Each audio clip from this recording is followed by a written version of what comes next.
Hello बच्चों, मेरी किताब चैनल पर आप सभी का बहुत बहुत स्वागत है। कक्षा 10 के लिए आज हम स्पर्श का पाठ 8 बड़े भाई साहब शुरू कर रहे हैं। तो बड़े भाई साहब का पाठ सार हम आपको बताते हैं, ध्यान से सुनिएगा। प्रस्तुत पाठ में एक बड़े भाई साहब हैं जो हैं तो छोटे ही, परंतु उनसे छोटा भी एक भाई है। वह उससे कुछ ही साल बड़े हैं, परंतु उनसे बड़ी बड़ी आशाएं की जाती हैं क्योंकि वो उससे बड़े हैं। बड़े होने के कारण वह खुद भी यही चाहते हैं कि वह जो भी करें छोटे भाई के लिए प्रेरणादायक हो।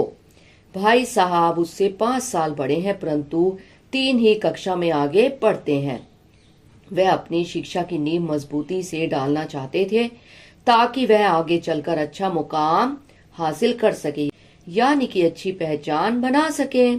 वह हर कक्षा में 1 साल की जगह 2 साल लगाते थे और कभी कभी तो 3 साल भी लगा देते थे। वह हर वक्त किताब खोल कर बैठे रहते थे। यह हम बात कर रहे हैं जो बड़े भाई साहब हैं उनकी। लेखक का मन पढ़ाई में बिल्कुल भी नहीं लगता था। अगर 1 घंटा भी किताब लेकर बैठना पड़ता तो यह उसके लिए किसी पहाड़ को चढ़ने जितना ही मुश्किल काम था। जैसे ही उसे जरा सा मौका मिलता वह खेलने के लिए मैदान में पहुंच जाता था। यानी कि ये है आपके छोटे वाले भाई जो हैं, ठीक है, उनकी बात हो रही है यहाँ पर। तो उनका मन पढ़ाई में बिल्कुल नहीं लगता था। अगर 1 घंटे के लिए वो किताब लेकर भी बैठते थे तो उनको इतना मुश्किल लगता था जैसे कि किसी पर्वत पर चढ़ना। और जैसे ही उनको थोड़ा सा भी अवसर मिलता था वो मैदान में पहुंच जाते थे खेलने के लिए। लेकिन जैसे ही वह अपने कमरे में आता था छोटा वाला भाई, तो बड़े भाई साहब अपना गुस्से वाला चेहरा उसको दिखा देते थे तो छोटा भाई डर जाता था। बड़े भाई साहब छोटे भाई को डांटते हुए कहते हैं कि वह इतना सुस्त है कि बड़े भाई को देखकर कुछ नहीं सीखता। अगर लेखक अपनी उम्र इसी तरह गंवाना चाहता है तो उसे घर चले जाना चाहिए, वहां मजे से गुल्ली डंडा खेलना चाहिए। कम से कम दादा की मेहनत की कमाई तो खराब नहीं होगी। भाई साहब उपदेश बहुत अच्छा देते थे। ऐसी ऐसी बातें कह देते थे जो सीधे दिल पर जाकर लगती थी। लेकिन भाई साहब की डांट फटकार का असर 1-2 घंटे तक ही रहता था और वह इरादा कर लेता था कि आगे से खूब मन लगाकर पढ़ाई करेगा। यही सोचकर जल्दी जल्दी एक समय सारणी बना देता, परंतु समय सारणी बनाना अलग बात होती है और उसका पालन करना अलग बात होती है। वार्षिक परीक्षा हुई, यानी कि एनुअल आपकी एग्जाम हुए, यानी कि एनुअल एग्जाम हुए। भाई साहब फेल हो गए और लेखक पास हो गया, यानी छोटा भाई पास और बड़े वाले जो भैया थे वो फेल हो गए और लेखक अपनी कक्षा में प्रथम आया। अब लेखक और भाई साहब के बीच, यानी छोटे भाई और बड़े भाई के बीच में केवल 2 साल का ही अंतर रह गया था।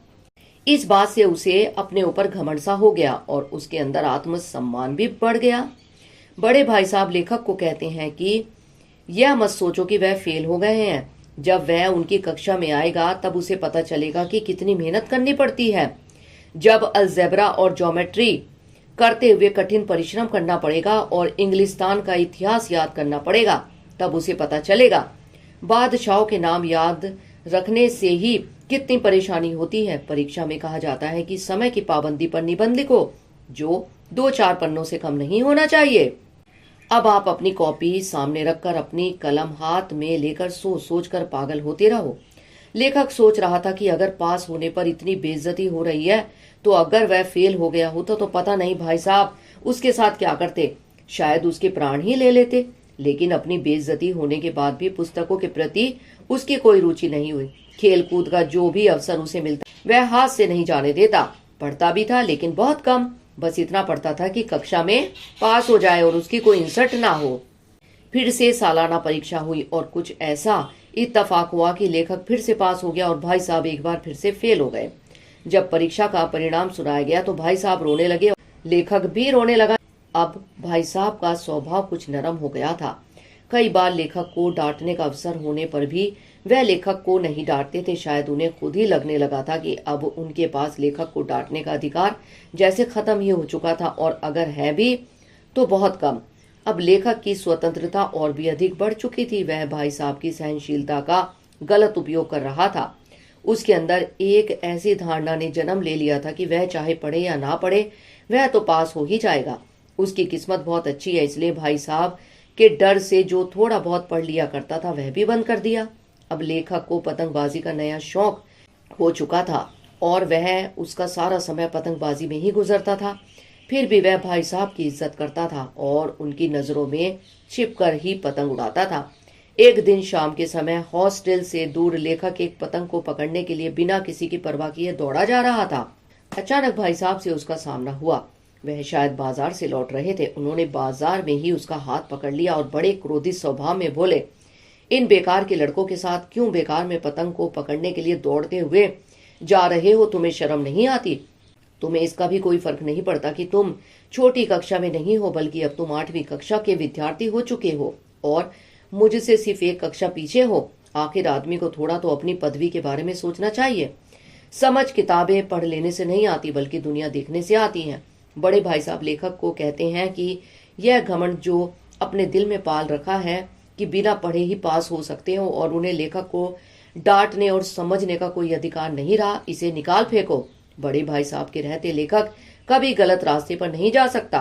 बड़े भाई साहब लेखक से कहते हैं कि अगर लेखक नहीं मानेगा तो भाई साहब थप्पड़ का प्रयोग भी कर सकते हैं और उसको उनकी बात अच्छी नहीं लग रही होगी। लेखक भाई साहब की इस समझाने की नई योजना के कारण उनके सामने सर झुकाकर खड़ा था। आज लेखक को सचमुच अपने छोटे होने का एहसास हो रहा था, ना केवल उम्र से बल्कि मन से भी। और भाई साहब के लिए उनके मन में इज्जत और भी बढ़ गई। लेखक ने उनके प्रश्नों का उत्तर नम आंखों से दिया और भाई साहब जो कुछ कह रहे थे वह बिल्कुल सही कह रहे थे और उनको यह सब कहने का अधिकार भी था। भाई साहब ने लेखक को गले लगा लिया और कहा कि लेखक को पतंग उड़ाने से मना नहीं करते हैं। उनका भी मन करता है कि वह भी पतंग उड़ाए, लेकिन अगर वह ही सही रास्ते से भटक जाएंगे तो लेखक की रक्षा कैसे करेंगे? बड़ा होने के नाते यह भी तो उनका ही कर्तव्य है। इत्तफाक से उस समय एक कटी हुई पतंग लेखक के ऊपर से गुजरी। उसकी डोर कटी हुई थी और लटक भी रही थी। लड़कों का एक झुंड उसके पीछे पीछे दौड़ रहा था। भाई साहब लंबे तो थे ही, उन्होंने उछाल कर डोर पकड़ ली और बिना सोचे समझे हॉस्टल की ओर दौड़े और लेखक भी उनके पीछे पीछे दौड़ रहा था। आज हमने आपको बड़े भाई साहब पाठ का सार समझाया है। अगले पाठ में हम आपको आपकी स्पर्श किताब के जो बैक एक्सरसाइज है वह समझाएंगे। ठीक है बच्चों, तब तक के लिए अपना ध्यान रखना। Bye, take care.